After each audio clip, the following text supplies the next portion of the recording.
አብርሃም እጅግ በጣም ትልቅ የሆነ ከባድ ችግርና ከባድ ዱብዳ ውስጥ ገብቷል፣ ወይም ከባድ ዱብዳ ደርሶበታል። ያልታሰበ እጅግ በጣም ይሆናልም ብሎ ያልጠበቀው ነገር ደርሶበታል። ገና የሩታ እንባ ማለት ነው ገና ብዙ ያንከራትተዋል ማለት ነው። ምክንያቱም ሩታ የእውነት ስለምትወደው ስለምታፈቅረው የእውነትም ደግሞ አዝናበት ነበር ማለት ነው። የምትወዱት የምታፈቅሩት ሰው ደግሞ ካዘነባችሁ በጣም ከባድ ነውና አሰላሙ አለይኩም ወራህመቱላሂ ወበረካቱ። ሰላም ሰላም፣ ውድ የተከበራችሁ የቻናሌ ተከታታዮች የኔ ውዶች የኔ ወርቆች እንዴት ናችሁልኝ? ከኔ ጋር ሁሉ ሰላም ነው። ሰላማችሁ ይብዛልኝ ባላችሁበት ውዶቼ የኔ ወርቆች የኔ ማሮች ማለት ነው። መጥቼላችኋለሁ በድጋሚ እንግዲህ ልለፈልፍባችሁ ማለት ነው። ሰምታችኋል። ያው እንግዲህ ይሄን ሰሞን ያው ብዙም እንትን አልያልኩ አይደለም፣ አዳዲስ ቪዲዮ እየቀረስኩላችሁ አይደለም ያለው ነው ድምጽ ማስገባላችሁና ታውቃላችሁ፣ ሙቀት ነው። በተለይ ይሄን ሰሞን ደግሞ በቃ አረቦች ሰርግ ምናምን እያሉ በቃ በጣም ስራ በዝቶብኛልና ለዛ ነው እንግዲህ እኔ ወዶች ብቻ ግን ደግሞ አዳዲስ ነገር ሲኖር አልቀርም እመጣለሁ። እና ከዚህ በኋላ ደግሞ እንግዲህ በስራዬ ብዬ በቁም ነገር በደንብ እየሰራሁላችሁ እመጣለሁ። አዳዲስ ነገሮችን ቪዲዮዎችን አሳያችኋለሁ፣ እመጣላችኋለሁ። ጠብቁኝ የኔ ወዶች፣ ልዘጋጅ ሰምታችኋል ማለት ነው። እና ባይቦቼ የኔ ወዶች የኔ ወርቆች ማለት ነው። እና አብርሃም እጅግ በጣም ትልቅ ዱብዳ ደርሶበታል። እሱም ነገር እንግዲህ የሄርሜላ ቤተሰቦች ትልቅ ማስጠንቀቂያ ልከውበታል። ይሄም ነገር ማለት ምንድነው?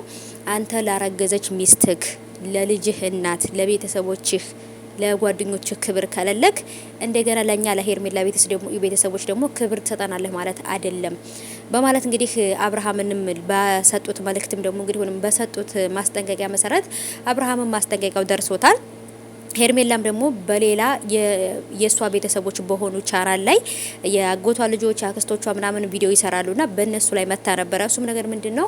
እኔ የወደድኩትን እኔ ያፈቀርኩትን ወንድ ቤተሰቦች ሊወድልኝ ይገባሉ። ስለዚህ እኔ ደግሞ እሱ ትዳር ቢኖረውም ትዳሩን ፈቷል፣ ልጁን ደግሞ ያሳድጋል። ስለዚህ እኔም ደግሞ ከሱ ልጅ ስላረገዝኩኝ ግዴታ ፈቅዳችሁ ሽማግሌ ተልኮ እንድድሩኝ ይፈልጋለሁ በማለት እንግዲህ ለቤተሰብ ለወንድሞች ሽማግሌ ያስልካለች። እነሱም ደግሞ እንግዲህ እንቅጭ ነው የነገሯት ማለት ነው። በፊትም እኛን አስፈቅደሽን አይደለም ሄደሽ ያረገሽው አርፈሽ እዛው ተቀመጭ ነው ያሏት ማለት ነው። አክስቲቱም ቢትሆንም ደግሞ እህቷ ራሱ እኛ ከዚህ በፊትም አብርሃም አይሆንሽም ብለንሻል፣ ስለዚህ ራስሽ ፈልገሽ ነው ሄርሽው፣ ከዚህ በኋላ አናቅሽም አታቂንም ብለው ነው በጣም ልቧን የሚሰብር ነገር የተናገሯት ማለት ነው።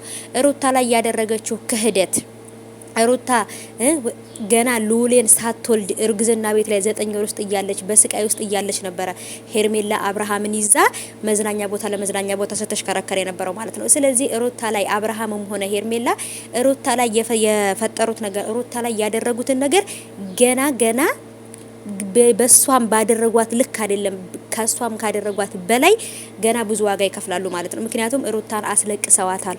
አራስ ቤት እያለች በጣም ብዙ ተፈተናለች በእነሱ የተነሳ። ባልሽ ከሴት ጋር ተገኘ እያሏት፣ አንቺ እዚህ ወልደሽ ተኝተሻል፣ ባልሽ ከሴት ጋር መንገድ ለመንገድ ይጀራል እየተባለች ብዙ ነገሮችን አሳልፋ 40 ቀኗን ሳጨርስ ነበር ከእናቷ ቤት ሄደችው በሱ ምክንያት ማለት ነው። ስለዚህ ገና አሁንም ቢሆን የሄርሜላ ቤተሰቦች ሽማግሌውን አንቀበልም ብለዋል።